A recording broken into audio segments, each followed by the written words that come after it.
Welcome to the Old Time Radio Superman Show. This is your host, Adam Graham, coming to you from Boise, Idaho.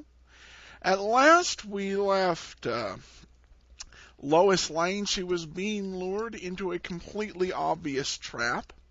And now the question is, will Superman arrive to save her from being pushed in front of the train and killed?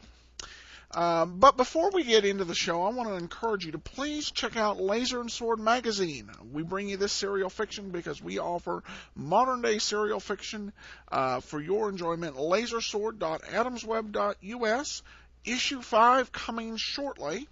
Also, you can pick up our annual edition with 11 action-packed stories, lulu.com/lasersword. I encourage you to please cast your vote for us on Podcast Alley, podcastalley.com, and please feel free to email me, adam@adamsweb.us. Well, now that we've given out all of those addresses, I know you can hardly wait to see what's happened, so let's go ahead and get into the $5 million gold heist, Part 5. Presenting the transcription feature, Superman! Look, it's a plane! It's a plane! It's Superman! And now, Superman, champion of the weak and the oppressed, who came to Earth from the planet Krypton, possessed of physical powers far beyond those of mortal men, and who fights a never-ending battle against crime and injustice, disguised as Clark Kent, mild-mannered reporter for the Daily Planet, a great metropolitan newspaper.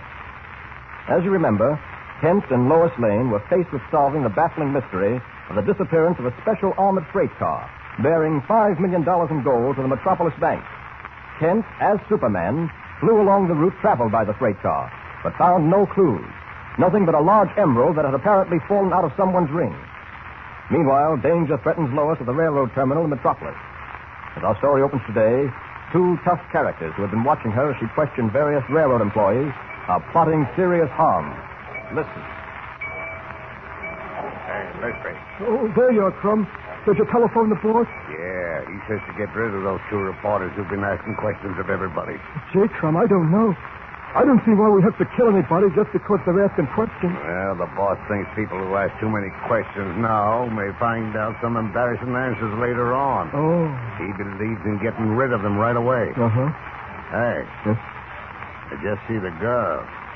What happened to the fellow who was with her? I left him in the crowd, Crumb. We can pick him up later. What's she going to do with the girl? Well, I figured that out on my way over here. Yeah? Now, this is what we'll do. The 941 is due in on track 6 in just a few minutes. Uh-huh. Now, I'll manage to get the girl over to the platform at track 6. We'll stand there talking. You come up behind us. And just as the 941 comes in, you shove her in front of it. Get me? Yeah, I get you. When the 941 comes in, I shove her in front of it. Yeah.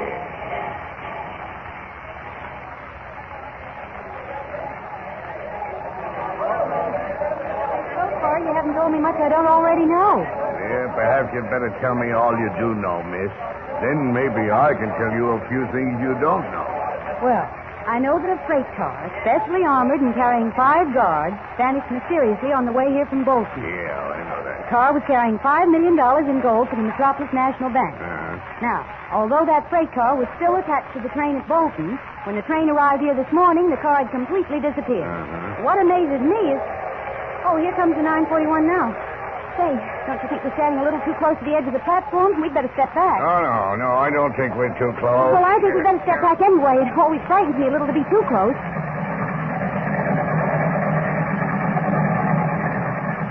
As the 941 puffs its way into the station on track 6, the man called Lispy edges closer and closer to Lois, waiting for the right moment to push her in front of the oncoming locomotive.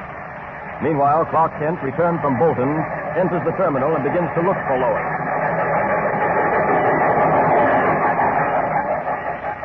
I wonder where Lois can be. She must still be here in the station because I haven't been gone long.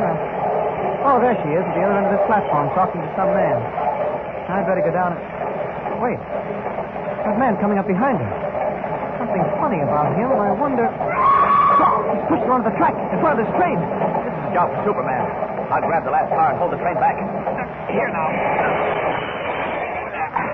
There, that does it. The platform hides me completely.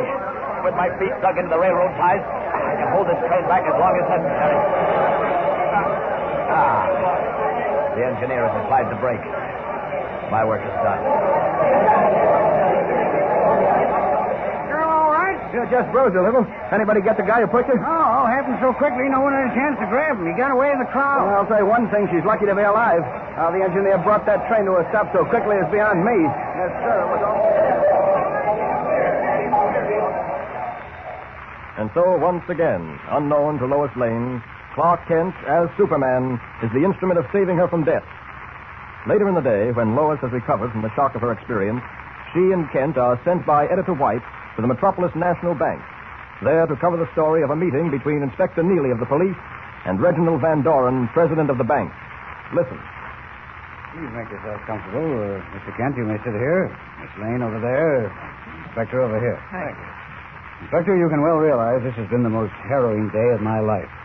That freight car is not found and the $5 million recovered, this bank may have to close its doors.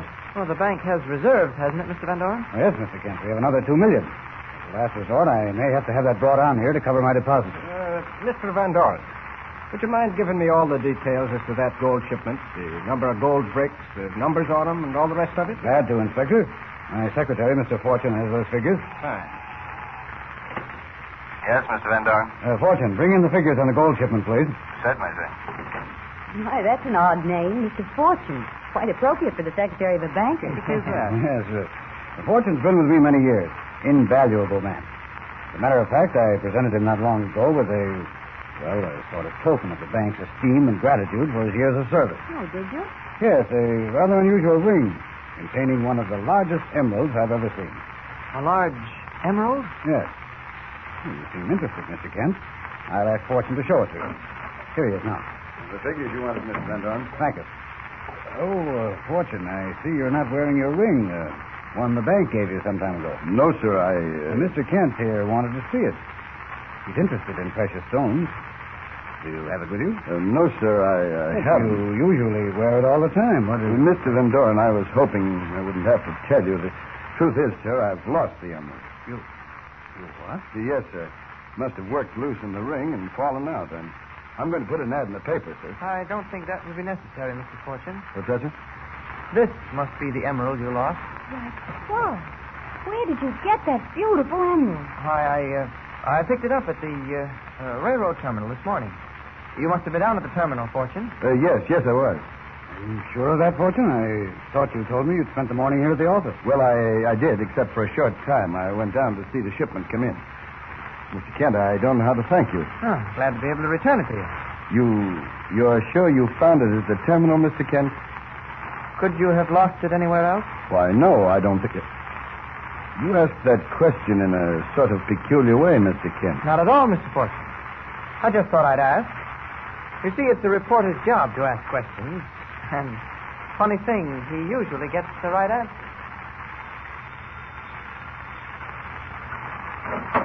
Yes? Who is it? It's me, Leslie Fortune. Oh. I've got to talk to the boss right away. Okay, come in. I'll take you right up. What's wrong? I think someone's onto me. A reporter named Clark Kent. Kent? That guy again? You know him? Yeah. Me and Crum is down at the terminal this morning. We decide Kent and the dame that's with him are asking too many questions. So we make up our minds to bump them off. Well, we pushed the dame in front of a train. And all of a sudden, the whole train stopped like somebody was holding it back. It was amazing. the engineer must have applied his brakes hard. What about the man, Kent? Well, that's funny, Fortune. He never even showed up. Well, come on, let's go in. I'll signal the boss if you want to talk to him. Yes? Fortune is here, boss. He wants to talk to you. Fortune, I'm glad you've come. I wanted to compliment you on today's work. Had it not been for the information with which you supplied us, we could never have succeeded today in making that freight car vanish. I still don't know how you did it. But that isn't what I've come to talk about. Oh? You remember that emerald ring of mine? Very well. Well, I lost the emerald out of it. I had a feeling I lost it the other day when I was doing that job you wanted done out along the railroad track. Between here and Bolton, yes. Well, a certain reporter named Clark Kent produced the emerald today in Van Doren's office. He said he found it in the railroad terminal. But I know he didn't because I haven't been near the terminal. And using Kent suspects you, eh? Yeah. Very well. We must rid ourselves of Mr. Kent. Watch him and the girl closely. The moment you find them in a place where they intend to remain for, let us say, half an hour or more, let me know immediately. I shall see that they are taken care of. Okay, boss.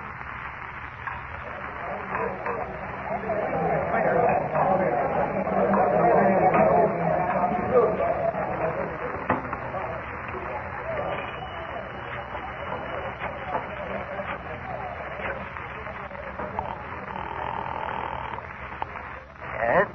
Hello, boss. This is Fortune. Listen, I've trailed Kent and Lois Lane to Sorrento's restaurant. I'm calling from it now. They're going to have dinner here, and it looks as if they'll be here for at least an hour. Good work, Fortune. I'll take care of everything from here on. What are you going to do? 10 seconds, Fortune. 10 seconds after those two leave the restaurant, our troubles will be over. But what are you going to do then? Hang up on me. 10 seconds, he said. 10 seconds after they leave the restaurant. And I'll just hang around and see what happens.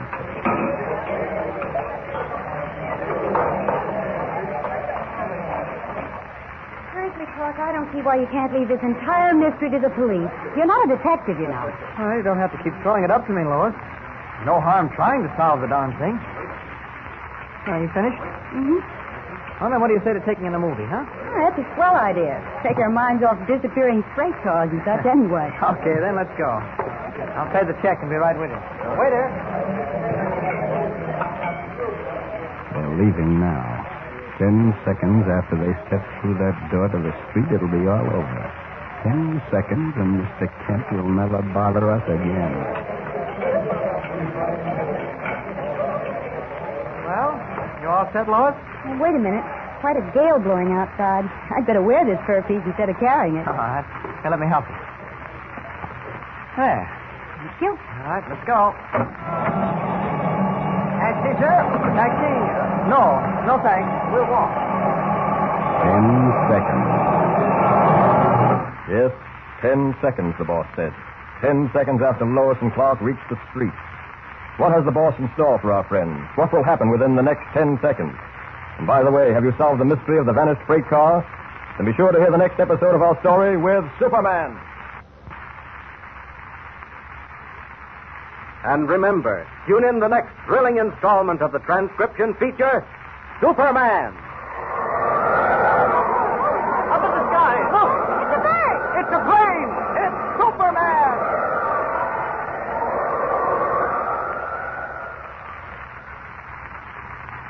Superman is a copyrighted feature appearing in Action Comics magazine.